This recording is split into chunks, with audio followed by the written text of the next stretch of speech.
que nos propusemos para esta sessão, que será basicamente relativamente a um conjunto de setores que poderá ter tido aqui um desempenho durante estes primeiros 4 meses de 2020. Aqui diz 29, foi preparada ontem, embora seja relativamente a 2000, seja a 30 de novembro para hoje. E o e-commerce tem a ver com o facto de muitos investidores e este enquadramento terem solicitado aqui fizéssemos aqui uma visualização relativamente às empresas que durante este período de confinamento, ou que a maior parte ou uma parte relevante da população esteve confinada e provavelmente será um setor ou será um conjunto de empresas que está neste ecossistema que poderão então, de alguma forma, também beneficiar do facto das pessoas estarem mais ativas no seu local de segurança, que são as suas habitações. Valerá a pena aqui também, como aviso, dizer que esta informação tem caráter genérico e pretende ser educativo, com baixo enviesamento, não constitui uma oferta de serviços nem um convite ao investimento. O conjunto de informação que aqui é visualizável é de fontes consideráveis fidedignas, mas que podem conter eventuais erros ou lapsos. As ideias, afirmações e conteúdos desta apresentação referem-se, neste caso, ao comunicador. No âmbito de MIF 2, esta informação não possui caráter de research de investimento, é uma mera apresentação baseada em históricos. Também muita informação recolhida junto dos nossos parceiros, como Bloomberg, Reuters, FactSet, Day by Day. A eventual utilização desta informação não vincula esta instituição e é da responsabilidade do ouvinte ou participante. O conjunto de ETFs também aqui para referir que se baseia em estruturas centralizadas e por vezes pode ser utilizado como apontamento para tentar elucidar ou ilustrar aqui uma ideia, um conjunto de ideias. Portanto, estamos aqui numa parte do chamado Black Swan que estará a afetar esta evolução.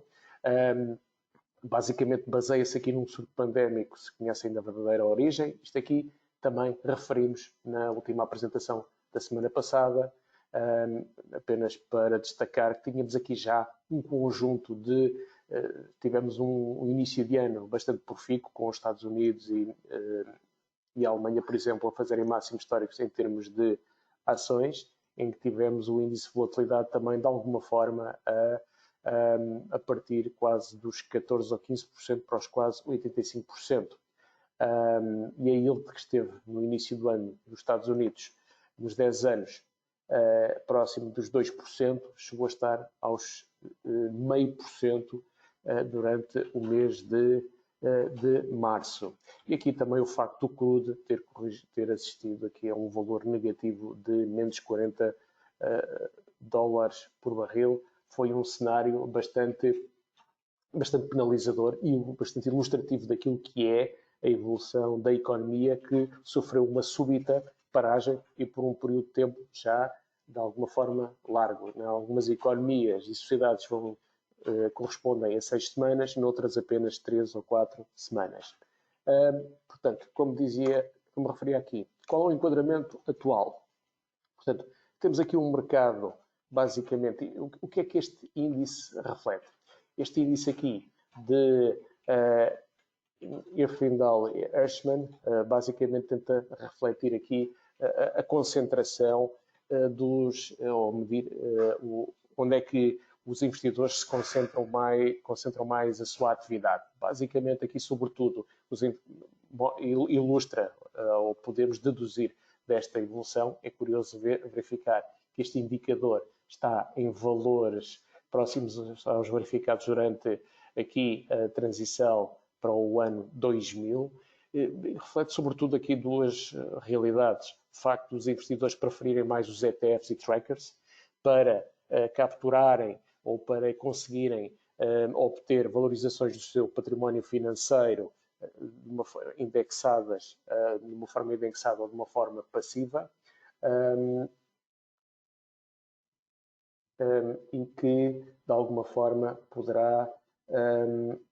espero que me estejam todos a ouvir bem e que, de alguma forma, pode... E dessa forma concentram também o seu portfólio neste tipo de gestão passiva.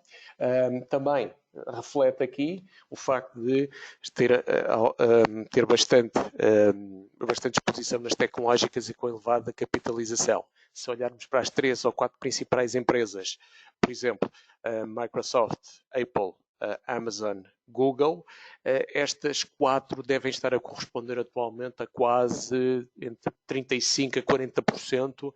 A capitalização bolsista destas 4 empresas correspondem quase a 30% da capitalização bolsista de 500 empresas. Portanto, mostra também como existe aqui, de alguma forma, um perigo de concentração que se estará a colocar. É curioso também verificar que o anterior ponto se verificou próximo aqui de 2008, 2009. Valerá a pena também mostrar neste enquadramento, relativamente aos dados que conhecemos hoje, relativamente ao PIB de França, verificamos aqui uma forte contração, que não era verificada nos últimos 13, 14 anos. Aqui, sobretudo, tem a ver esta queda do PIB em França, também estará muito relacionada aqui com uma queda do investimento e do consumo privado, como podem ver aqui, respectivamente, nesta parte verde da vela e da parte laranja. Isto é uma contração muito grande relativamente ao PIB de França, mas que ilustra bem o que é que pode acontecer quando temos uma forte e repentina travagem na economia. Estes dados saíram hoje, portanto são frescos.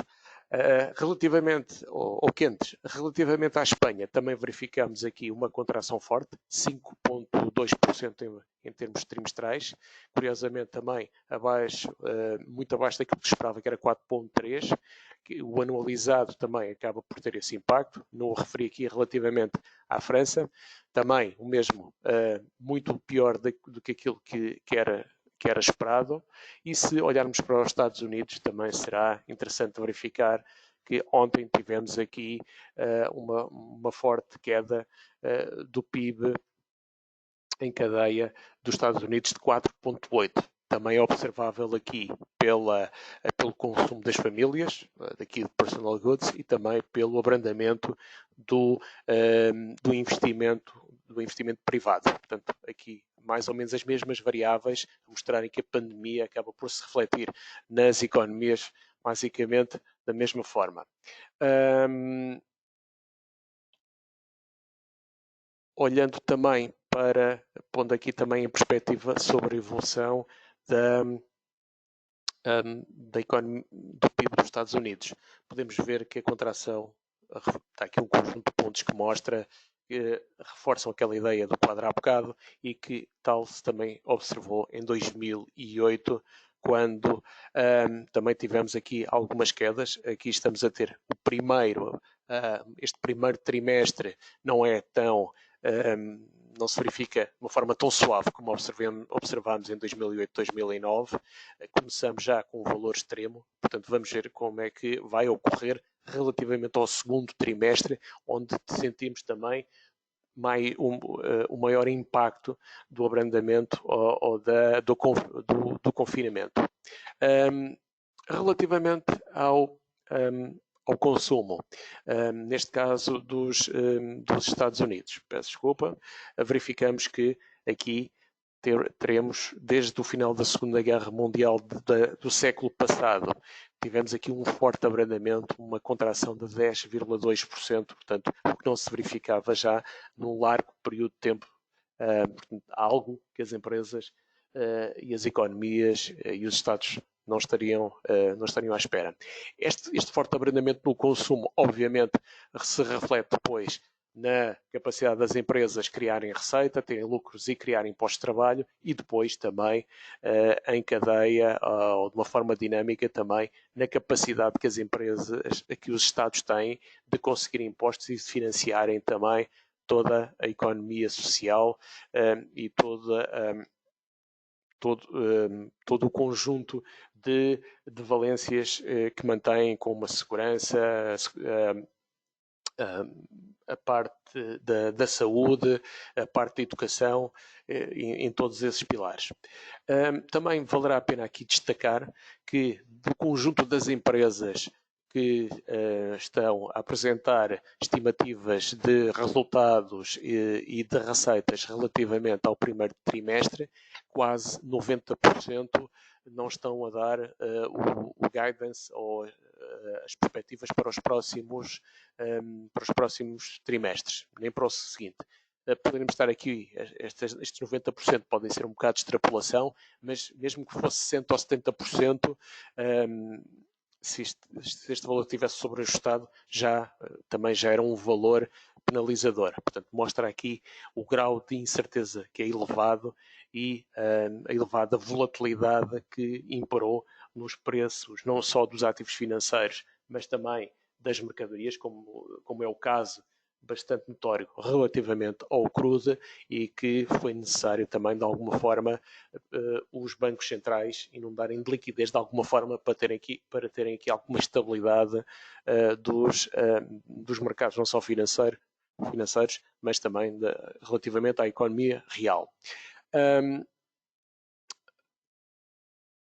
Outro ponto aqui também que valerá a pena é sobre a evolução da confiança do consumidor e a evolução das ações. Há aqui alguma correlação desde janeiro de 2008, é interessante verificar que há aqui uma diferença.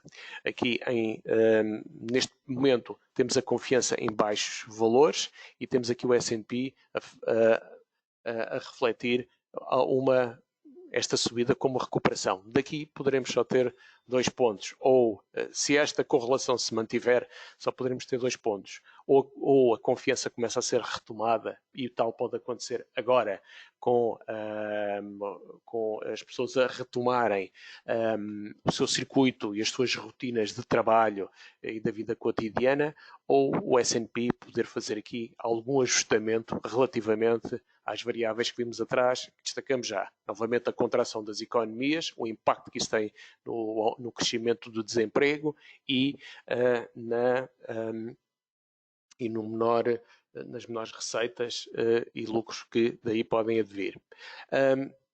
Também um ponto dentro deste enquadramento, há aqui, vale a pena ressaltar que os Estados Unidos, quer a Europa, têm diferentes formas de recuperar. Os Estados Unidos de uma forma mais rápida que com a Europa, e uma das explicações que se dá, há várias, esta aqui pareceu-nos bastante interessante, é que os Estados Unidos tendem a recuperar mais rapidamente, isto olhando de forma histórica, porque a estrutura de financiamento dos Estados Unidos está menos concentrada no setor bancário. Poderão ver que, relativamente aos Estados Unidos, os empréstimos e financiamentos bancários correspondem apenas a 19%, quando na Europa é o inverso, é 80%. Isto depois também, claro, obviamente, tem impactos naquilo que são os depósitos à ordem, não é? São recursos que os bancos também têm para financiarem a própria economia. Algo que neste caso, nos Estados Unidos, não se reflete da mesma forma. Portanto, e depois há necessidade, se num cenário mais severo ou drástico, obviamente, depois obriga aqui o Banco Central a ter alguma capacidade de atuação para as pessoas depois também poderem preservar os seus depósitos. Portanto, aqui a ideia principal, a capacidade dos Estados Unidos de recuperarem, também está relacionado com a estrutura de financiamento das empresas. É interessante verificar, então, que ontem teríamos aqui o Nasdaq, neste caso o 100, próximo com um year to date no acumulado ano com 2,57, quando a Europa tem quedas de aproximadamente 20%.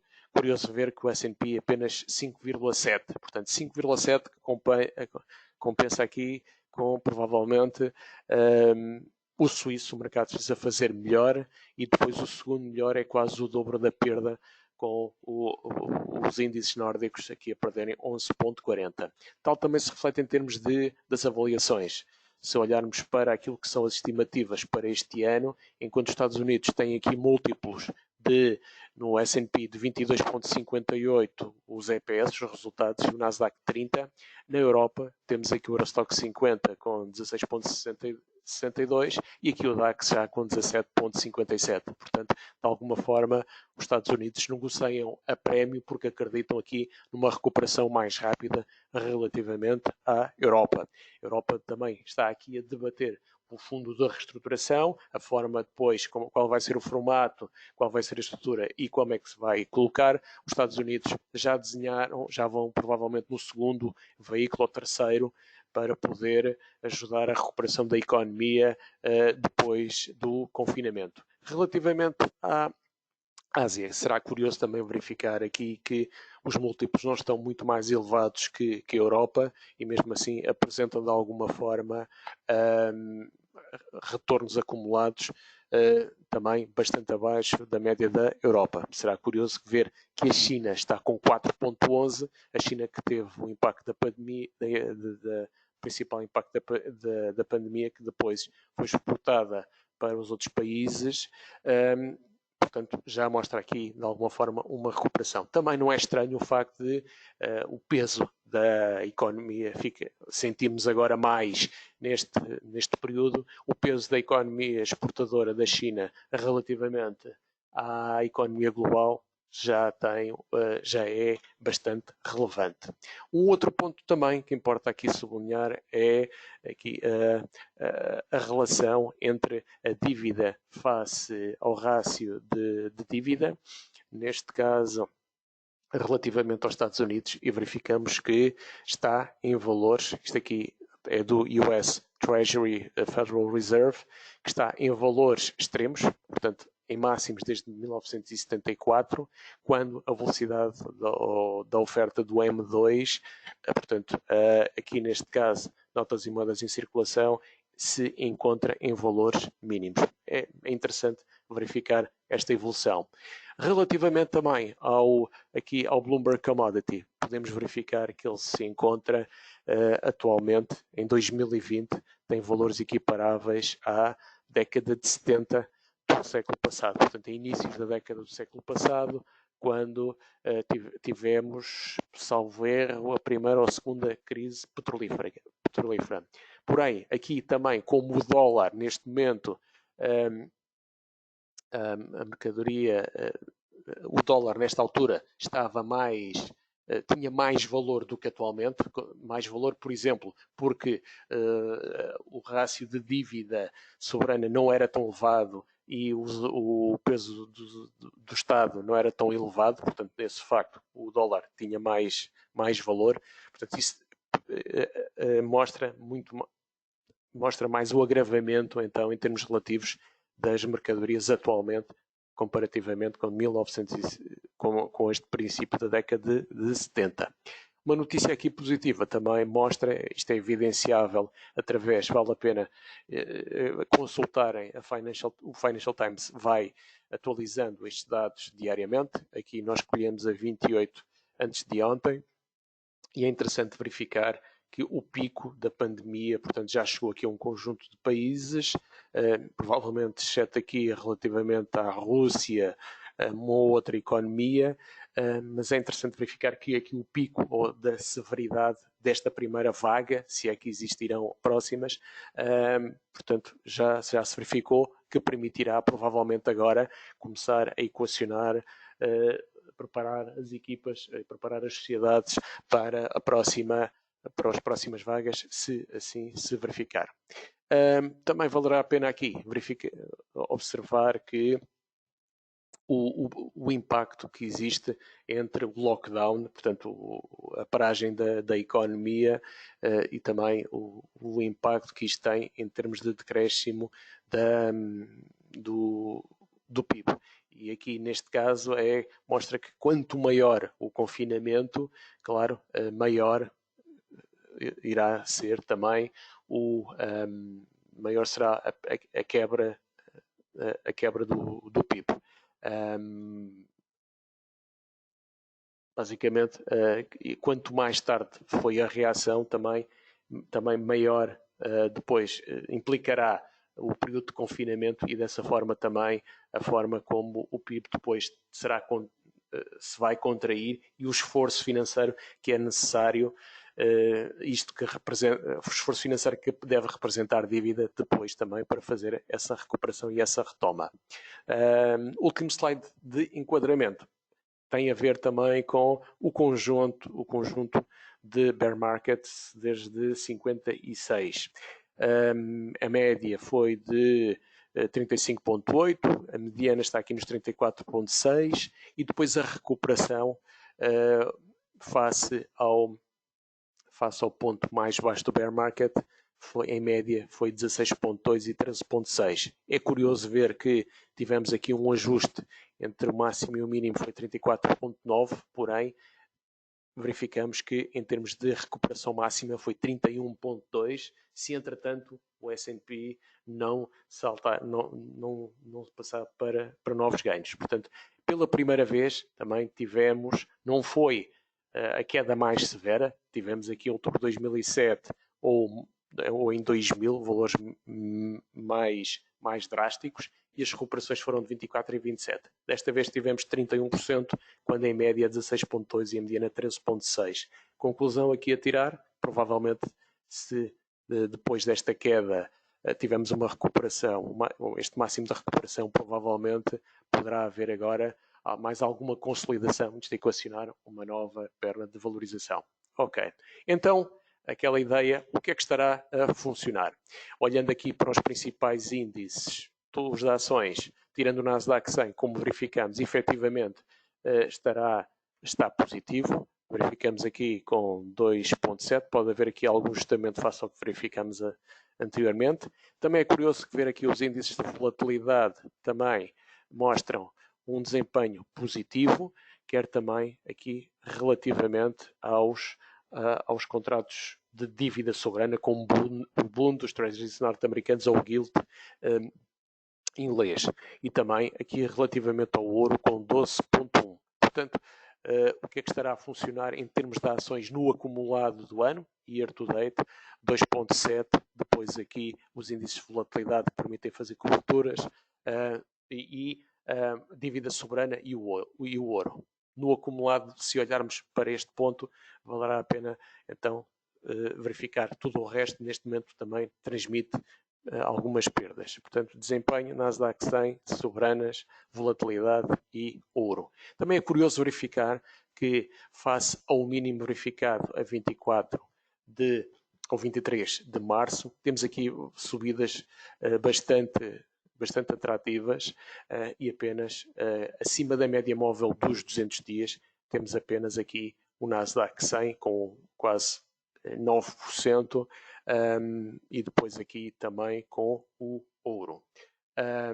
Portanto, em termos de, para quem tem uma diversificação de carteira por ações, por diversas ações, obrigações, provavelmente aqui o peso das perdas com as ações estará de alguma forma a penalizar. Olhando então por setor, podemos verificar, year to date, também podemos verificar que os cuidados de saúde aqui, de alguma forma, estão positivos na Europa, com menores perdas. Depois temos aqui os bens de consumo pessoal e... Não, estou errado. Portanto, os cuidados de saúde e depois as tecnológicas. De alguma forma, aqui também menos penalizada, então depois é que surgem aqui os bens de consumo pessoal e as utilities, assim como depois também o comércio de retalho e as químicas. Com pior desempenho, curiosamente temos aqui o crude e o gás, e se observarmos relativamente à média móvel dos 200 dias, aqui o mais penalizado, portanto que está aqui o grupo que menos interessa ou que tem menos contribuído para a evolução, teria sido então de alguma forma aqui o crude, embora haja aqui também pior, como o setor bancário e o setor de viagens e lazer. Mas considerando aqui só o terceiro pior, não os outros, os mais severos, o crude provavelmente poderá mostrar aqui, evidenciar um setor menos simpático para estar. Se verificarmos também em termos de ETFs, basicamente vamos ter aqui as mesmas leituras. Olhando aqui, utilizamos o exemplo da Lixor, podemos verificar os cuidados de saúde, aqui as tecnológicas, dos piores depois teremos aqui o oil e o gas e depois aqui as utilities de alguma forma também com o menor das perdas ou depreciações. Olhando para os cuidados de saúde, poderemos verificar então que se considerarmos as maiores capitalizações, em termos de year to date, podemos ver aqui que há aqui há um conjunto considerável de manchas verdes, isto significa ganhos, a vermelho, year to date, significa a vermelho, perdas, e é interessante verificar que há aqui um conjunto de algumas empresas com valores bastante atrativos, e se considerarmos, aqui chamamos a atenção também para, se compararmos o price earning atual face à média do price earning dos últimos 10 anos, estão todos, excetuamos aqui a Gilead Sciences e aqui a Allergan e a IQVIA, todos os outros estão com avaliações abaixo à média das anteriores dos últimos 10 anos. É fácil de verificar, comparamos aqui, por exemplo, o price earning com a média dos últimos 10 anos. Poderemos verificar também que as avaliações Enterprise Equity Value e Enterprise Value face ao resultado operacional ou face às vendas, podemos verificar aquelas que se apresentam de alguma forma com algum equilíbrio. Aqui é importante também verificar que, face à média móvel dos 200 dias, são poucas as que ainda estão em bear market. Teríamos aqui, neste caso, relativamente à Merck, teremos aqui também, salvo erro, relativamente à Medtronic, e por aí abaixo. Portanto, mas todas elas mostram um desempenho já acima da média, acima dos mínimos de 52 semanas. O que há aqui a referir? Sendo um dos setores que estará com um desempenho mais interessante em termos de year to date. Portanto, fez aqui alguma recuperação. Podemos verificar que as avaliações ainda continuam abaixo da média dos países, os price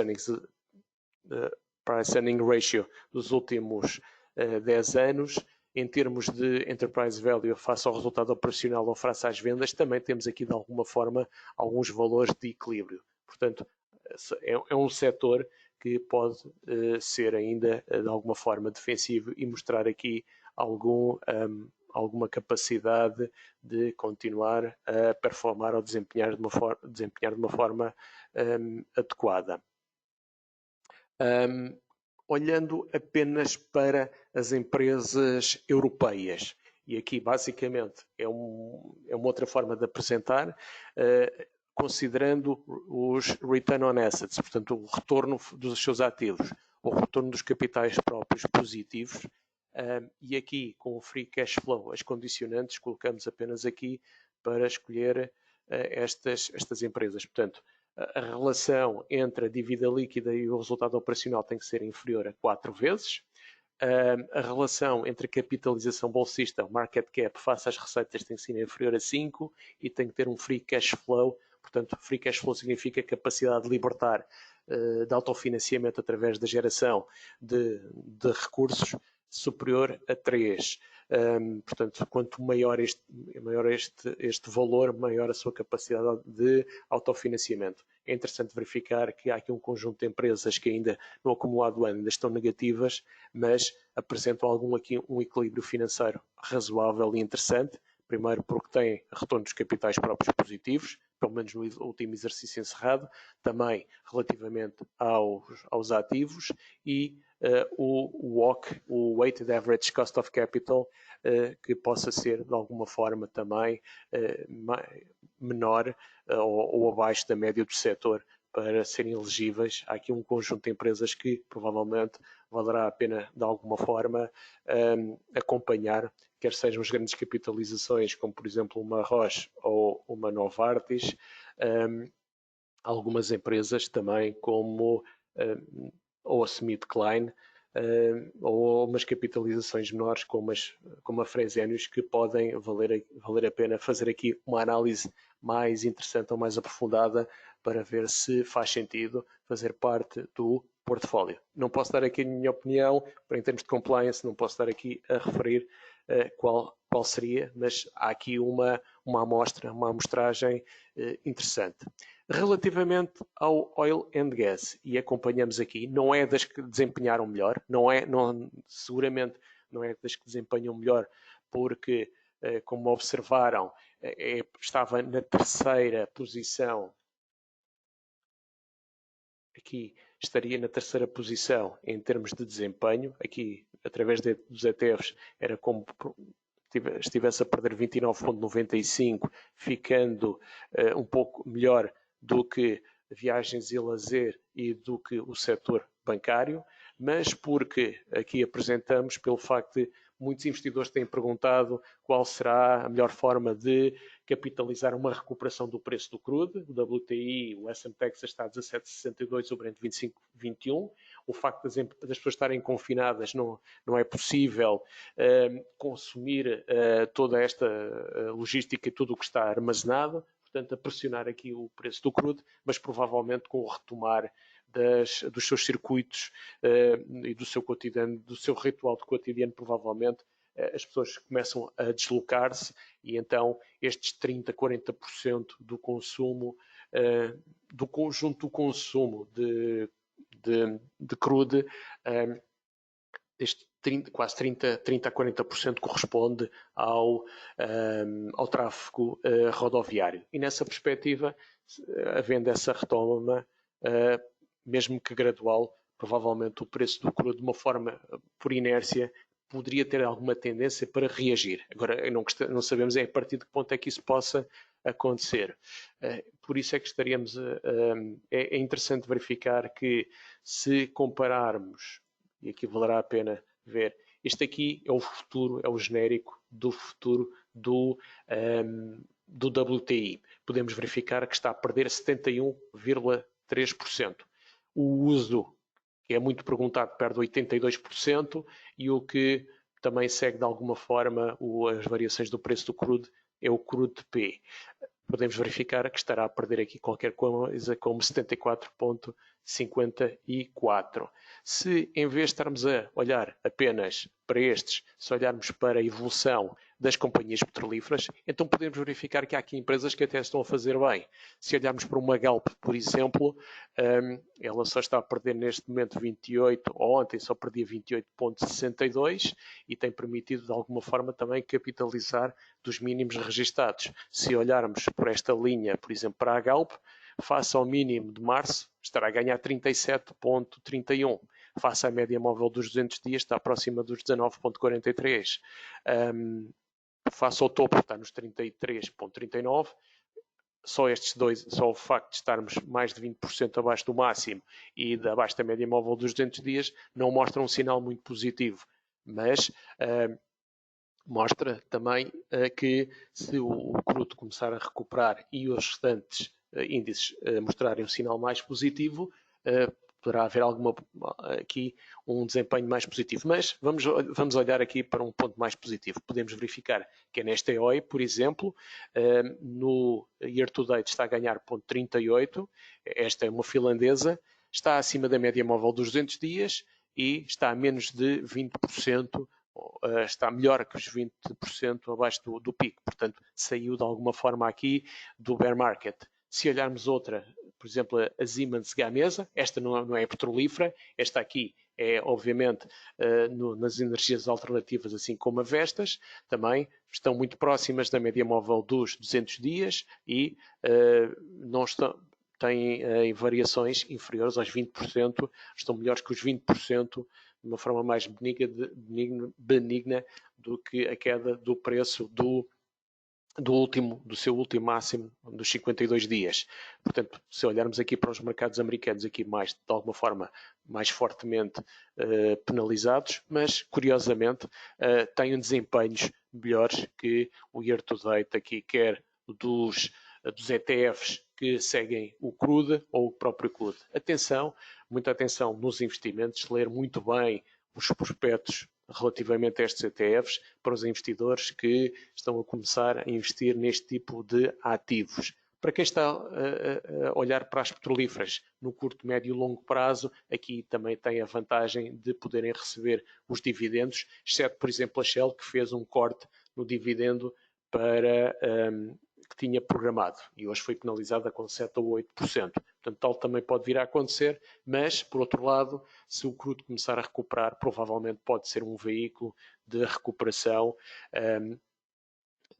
para poder capitalizar a recuperação do preço do crudo. Essa será a principal mensagem, é a razão pela qual está aqui, não se destacou positivamente durante estes 4 meses que terminam hoje. Podem verificar também que há aqui um conjunto de empresas, de alguma forma, que apresentam algum valor e têm price earnings face à média dos últimos 10 anos e também com algum potencial de a relação entre o enterprise value face ao EBITDA ou face às suas receitas anuais, portanto, apresentam valores atrativos, têm rácios, estão neste momento com avaliações bastante atrativas. Olhando de alguma forma, vou limpar aqui, fazendo aqui algum exercício também olhando para os free cash flows, é interessante verificar, como vos referi há bocado, há aqui empresas que a capitalização bolsista é quase metade das receitas anuais, como é aqui o caso, por exemplo, da Total. No caso da Galp também estará mais ou menos nessa perspectiva, é quase, a capitalização bolsista é quase 50% das receitas. E em termos de enterprise value face ao EBITDA,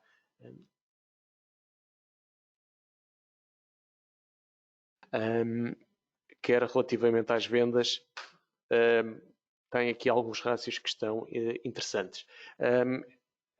Porém, o custo do capital, de alguma forma, se encontra algumas dessas empresas apresentam valores elevados, embora, ou pagam prémios para, de alguma forma, aos seus acionistas, mas se olharmos a média, deverá estar aqui próxima dos 7, 8, portanto, por exemplo, uma Galp, eu espero, como a maior parte dos ouvintes são nacionais, são poucos os que não são residentes, portanto, por isso é que eu estou a pegar mais na Galp, não é para influenciar ninguém. E é interessante verificar que o retorno do capital, dos capitais próprios e dos ativos, aqui escolhemos apenas os que têm retorno positivo, mostram aqui valores que podem ser interessantes, que depende agora de cada um analisar se faz sentido ter no portfólio. Olhando então para o e-commerce, que tem sido um setor, poderão ver que desta forma há aqui também bastantes verdes relativamente aos vermelhos, no acumulado deste ano. Podemos verificar que, em termos de desempenho face aos mínimos, temos aqui desempenhos bastante atrativos. Podemos ter aqui algumas até que já dobraram o capital ou dobraram a cotação face ao mínimo. A Roku, por exemplo, está com 104% de variação face a... Deixa-me ir buscar aqui. Aqui a Roku poderá estar com 104% face ao mínimo e face à média móvel dos 200 dias só 4,57%. Aqui podem verificar que há muito mais empresas que estão acima da média móvel dos 200 dias do que verificamos relativamente às outras por exemplo, às petrolíferas ou então também às empresas de cuidados de saúde. Portanto, a ideia aqui é que existe há aqui um conjunto de empresas que tem estado a ter um desempenho bastante positivo, que apesar do confinamento, se calhar não viram o seu negócio ser afetado negativamente ou muito negativamente, pelo contrário, até registaram aqui conseguiram tirar um benefício do facto das pessoas terem que estar mais confinadas ao seu local de habitação e dessa forma viram aqui uma promoção dos seus negócios. É interessante verificar então que no acumulado do ano teremos aqui a Amazon positiva, a Etsy também positiva, a Shopify, aqui a Rakuten, a NetEase também obter aqui alguns ganhos, assim como por exemplo a Ocado ou a JD.com, a Adyen, que é um meio de pagamento assim como a Wirecard, a Netflix, a Farfetch também de alguma forma com um desempenho positivo. A Stitch aparece aqui também com uma perda, mas curiosamente neste mês já apresenta alguma recuperação. Este mês também já foi mais positivo para algumas destas empresas. Vamos ver se tem capacidade também no trimestre ter algum desempenho mais positivo. Portanto, podemos verificar que são empresas que negociam de alguma forma também a prémio, apesar dos price earnings das que possuem face aos 10 anos. Nem todas têm price earnings, nem se pode calcular os últimos 10 anos, porque também não têm resultados positivos. Terão um dia, não de momento, mas que o modelo de negócio está mais assente, não tanto no lucro, mas mais na realização mas relativamente ao seu revenue, às suas receitas. Também é interessante verificar que estes rácios aqui são muito superiores. O market cap corrente face às receitas, estes valores, estes múltiplos são muito mais acima do que os outros setores que já observamos. Portanto, os investidores pagam um prémio para estar nestas empresas porque acreditam que podem ser o seu modelo de negócio se adapta mais a este confinamento e também é algo que poderá ser acelerado. Era uma tendência que já existia, que foi acelerado por este confinamento e que provavelmente poderá ser esta aceleração poderá definir um novo padrão de consumo e das próximas gerações. Vamos ver se vai se manter essa perspectiva. Portanto, aqui dentro destas 30 empresas, portanto, existe aqui a ideia existe um conjunto de empresas cujo modelo de negócio é apenas baseado no marketing online, variáveis como pricing, advertising, promotion. Portanto, como vocês sabem, apoiado em rede e plataforma de logística de terceiros, a Amazon já está a desenvolver ela própria, mas mesmo assim muito apoiada ainda em subcontratações e a terceiros. Os meios de pagamento à distância utilizando blockchain e apoiado nos sistemas bancários, pagamentos bancários, quer relativamente à Mastercard ou ao American Express, ou também, como vimos, relativamente à Adyen ou a Wirecard. Aqui não consideramos a Groupon porque tinha aqui alguns elementos menos equilibrados em termos de contas, portanto daí não ter sido aqui incluído. Se observarmos também do conjunto destas empresas, é interessante verificar que este software estão a ter de alguma forma um desempenho, a média do seu desempenho é mais positivo, seguido então depois da alimentação e dos serviços comerciais. Portanto, estamos a falar de subsegmentos dentro do e-commerce. Deste conjunto de 30 empresas que possuem melhor desempenho acumulado, teremos aqui a Netflix, a JD.com, Shopify, a Amazon, a Adyen, a NetEase e Tencent. Mais penalizadas, aqui curiosamente, são as mais relacionadas com as indústrias de viagens a lazer, Expedia, Amadeus e Booking. Portanto, podemos verificar que há aqui a evolução das empresas também está de alguma forma relacionada com esta pandemia, de alguma forma poderá de alguma forma a prazo então ter alguma recuperação se houver uma cura e se houver aqui de alguma forma uma recuperação, um reacender das economias com a sua retoma. Se olharmos para o conjunto das empresas com uma capitalização mínima de 100 mil milhões, que será aproximadamente metade do PIB português, temos 6 empresas: Amazon, Tencent, Mastercard, Visa, Alibaba e Netflix, das quais navegam com ganhos no primeiro trimestre a Amazon e a Tencent. Portanto, conseguiram ainda ter melhor desempenho estas duas, a Amazon e a Tencent. Aqui podemos verificar efetivamente que a Amazon e a Tencent tiveram desempenhos mais interessantes, mas com capitalizações bolsistas superiores a 100 mil milhões. Temos aqui outras que ainda são capitalizações não tão elevadas. Aqui, desconto aqui, a Netflix deverá ser incluída também nesse conjunto e apresentam aqui rácios exatamente com 165 mil milhões, ou propriamente Alibaba, mas que não está positivo a ter capitalização bolsista superior a 100 mil milhões, mas registra aqui alguma perda, e são, em termos de return on equity, há aqui algumas empresas também com desempenho positivo, uma Amazon com 21,95%, aqui neste caso a Mastercard com quase 143%, portanto, um conjunto de empresas com avaliações relativas também, de alguma forma, bastante positiva. Considerando aqui, em primeiro lugar, com retornos positivos, quer nos capitais próprios, quer relativamente aos ativos, podemos verificar aqui que se conjugarmos estas duas áreas, iremos obter então algumas seleções, por exemplo, como eBay, Mastercard, Visa, Booking, Holdings. Exatamente, olhando os top 10 dos retornos dos capitais próprios e os dos ativos, destacam-se estas empresas,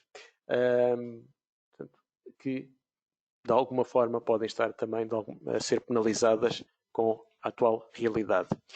Se no cenário 2 focarmos aqui a relação entre a avaliação do mercado, entre a equity value face a capitalização bolsista, o equity value é a capitalização bolsista ajustada dos interesses minoritários e da dívida líquida. Este é um ponto relevante para nós depois estarmos aqui a considerar. Se considerarmos estas empresas que apresentam aqui um desempenho mais, de alguma forma, equilibrado, aqui destacaríamos 4: Tencent, Shopify, Adyen, falta aqui um A, e a Netflix. Portanto, uma outra forma, um outro critério de podermos ajustar aqui uma avaliação relativa, considerando o equity value face às receitas. Não dizemos face ao EBITDA, porque há aqui muitas empresas que precisam de alguns ciclos de evolução para terem um desempenho positivo, mas aqui, por isso, puxamos mais pelo retorno dos capitais próprios e do retorno dos ativos. Não vos massacrando muito, portanto, temos aqui 5 pontos que poderemos considerar. Destes marketplaces, Amazon, eBay, Netflix e Alibaba deverão continuar a apresentar valor e capacidade de reação às contínuas alterações aos padrões de consumo. Aqui algumas palavras estão erradas, peço já desculpa por causa do corretor estar em inglês. As compras online podem manter um sustentado crescimento, porque serão tentar aqui privilegiar o selling point e o one-stop shop.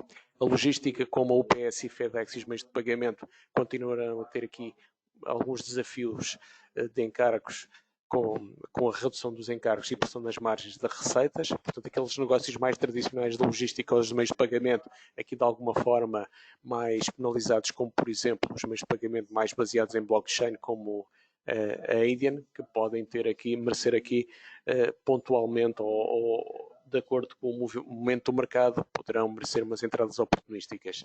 E os provedores de internet de última geração, com recurso a Artificial Intelligence, como a Tencent, poderão, de alguma forma, ser também interessantes. Sobretudo, os investidores têm estado a focar mais nestas duas, a Amazon e a Tencent, aqui como de alguma forma para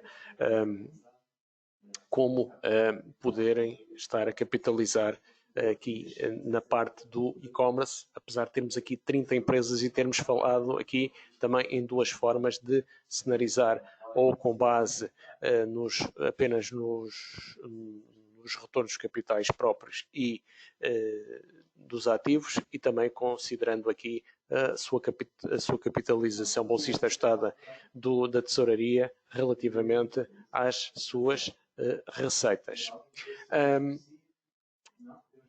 Passando então agora numa perspectiva um pouco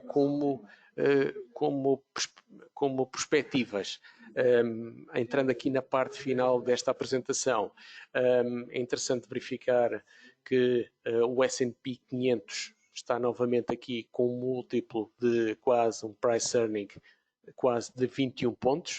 Olhando aqui para este ponto, temos aqui um disparo, isto é entre 2004 e 2020, viemos aqui a valores próximo dos 15, 16 vezes os resultados e saltamos agora para os 21. É interessante verificar que estamos a valores tão elevados e muito afastados daquilo que é a realidade da recessiva que é atual. O conjunto dos dados, como começamos a ver inicialmente, mostra uma realidade mais recessiva e temos aqui os mercados financeiros a mostrar uma perspectiva muito mais positiva. Portanto, ou a economia real começa a acelerar e temos aqui uma recuperação e justifica este múltiplo, ou este múltiplo terá que reduzir, o que significaria então uma correção do S&P. Portanto, está aqui, há aqui uma análise do Nordea interessante, macro, que valerá a pena também poder acompanhar. É interessante verificar também que os diferenciais das obrigações com mais risco mostram um spread elevado, o que mostra aqui um prémio de risco. O mercado ainda não está seguro relativamente à evolução das economias. Portanto, temos aqui algumas idiosincrasias relativamente ao mercado que provavelmente necessitam aqui de algum reajuste nas próximas sessões. E assim também podemos verificar que as pequenas e médias empresas hoje apresentam alguma correção de quase 4%, quando os Estados Unidos apresentam apenas uma queda de 1,3%, 1,4%. Também valerá a pena verificar que o indicador do Warren Buffett, neste ponto, o Wilshire 5000 face ao PIB, está em valores extremamente elevados, num momento e descorrelacionado com aquilo que é os atuais valores de contração das economias no primeiro trimestre, e estamos a falar apenas do primeiro trimestre, ainda não apanhamos com o full impact do segundo, quando há empresas que não deixaram de dar outlook, quando há mais surpresas negativas em termos de apresentação de resultados. E, sobretudo, muitas as economias continuam a precisar de programas de recuperação para reacender a economia e para retomarem outra vez o seu crescimento. Resumindo, em termos de asset allocation, aqui provavelmente para quem faz gestão passiva e sobre a forma de fundos, provavelmente como os ETFs, a tecnologia, cuidados de saúde, telecoms, bens de consumo alimentar e bebidas, provavelmente poderá ser atendível a esta metodologia. Já stock picking é escolher as ações de acordo com fazer uma seleção, uma mineração, de acordo com as avaliações relativas, valerá a pena então procurar as restantes ações e as obrigações. Continua a haver aqui uma pressão nos preços das mercadorias, exceto aqui as soft commodities como os bens agrícolas, o maior endividamento de todas as economias, portanto também não ajuda para as próprias economias a fazerem esta recuperação. Por um lado, dá-lhes um suporte para reacender a economia, mas mais à frente vai exigir aqui alguma aceleração para também as tornar mais solventes. A população também continua a crescer a maior ritmo, apesar desta pandemia, portanto, significa que vamos continuar a ter aqui consumo a prazo. Os setores de exportadores de base industrial provavelmente poderão ter aqui uma capacidade de crescimento. Continuamos aqui a ter algum conjunto de surtos epidémicos que começam a ser mais frequentes e também poderão estar de alguma forma relacionados com o facto da economia continuar a crescer a múltiplos bastante elevados. Continua a existir aqui uma colossal liquidez que de alguma forma anestesia a percepção do medo, aquelas alternativas em que o mercado anda com excesso de certezas ou apático e com medo, e relativamente à incerteza. Isto aqui induz a negociação a prémio, portanto podemos estar a negociar a valores acima daquilo que é o valor intrínseco ou o seu valor de equilíbrio. Portanto, aqui de alguma forma também uma mensagem aqui de cautela para as atuais avaliações de alguns ativos e a necessidade de sermos mais seletivos. Portanto, aqui estamos na parte final. Muito resumidamente, vimos quais são os índices que estão a ter melhor desempenho, quais são os grupos de instrumentos que estão a performar, estão a contribuir para melhores retornos, quais são os setores que provavelmente podem se justificar neste ciclo de recuperação e de crescimento económico, o facto de o e-commerce ter entrado nos nossos dias e provavelmente muitas sociedades provavelmente poderão continuar nesta perspectiva e de alguma forma ajudar a fazer aqui encontrar aqui alguns setores que poderão sair mais robustecidos, poderão ser uma tendência, não só ser uma tendência, ser uma certeza nos próximos tempos. Portanto, e aqui de alguma forma a ajudar a fazer a ter perspectivas daquilo que são os setores tradicionais e dos que são os que possam ser de uma nova realidade. Antes de finalizarmos, apenas pedia a vossa colaboração aqui para, já na semana passada, tinha pedido a vossa contribuição, mas desta vez vou perguntar da seguinte forma. Não sei se estão a verificar, basicamente é perguntar-vos do conjunto destes 3 grupos quais são as economias que poderão sair melhor desta crise. Se puderem pôr um pisca à frente, se é os Estados Unidos, a Europa ou os mercados emergentes, não esquecer que nos mercados emergentes temos a China, temos economias como o Brasil, a América Latina, parte da África, portanto, pôr um pisco, por favor. Se puderem contribuir, nós agradecemos com os vossos votos. Não se acanhem, isto não há respostas certas ou erradas, é só aproveitarmos para termos aqui alguma da vossa contribuição.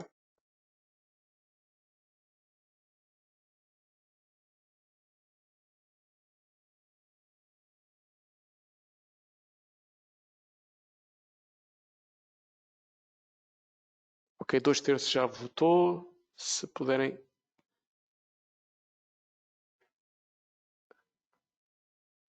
Mais aqui uns segundinhos. Pronto. Ok, muito bem. Vou partilhar convosco, então... vou partilhar convosco como é que ficou.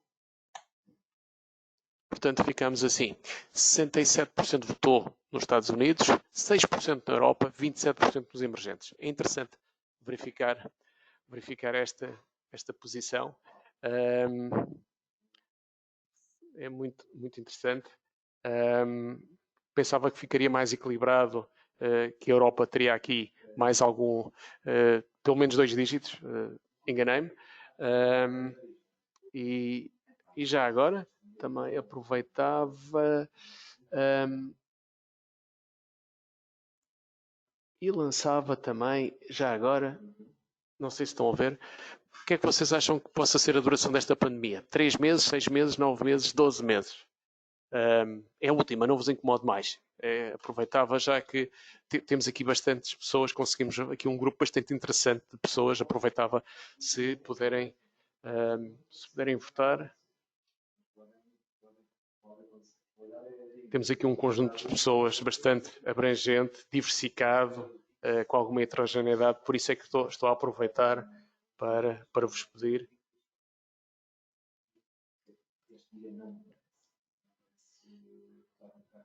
Ok.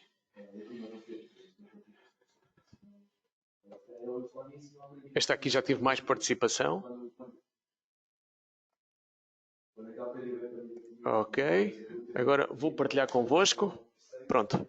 Curioso verificar que 50% considera que vai demorar um ano, quase um terço 9 meses, para os próximos 6 meses apenas 20%, ninguém até junho. Portanto, de alguma forma, bastante realista. Sim, senhor. Pronto. Agradecemos a participação de todos. Foi um gosto ter-vos desse lado. Algumas dúvidas ou questões que tenham, por favor, partilhem.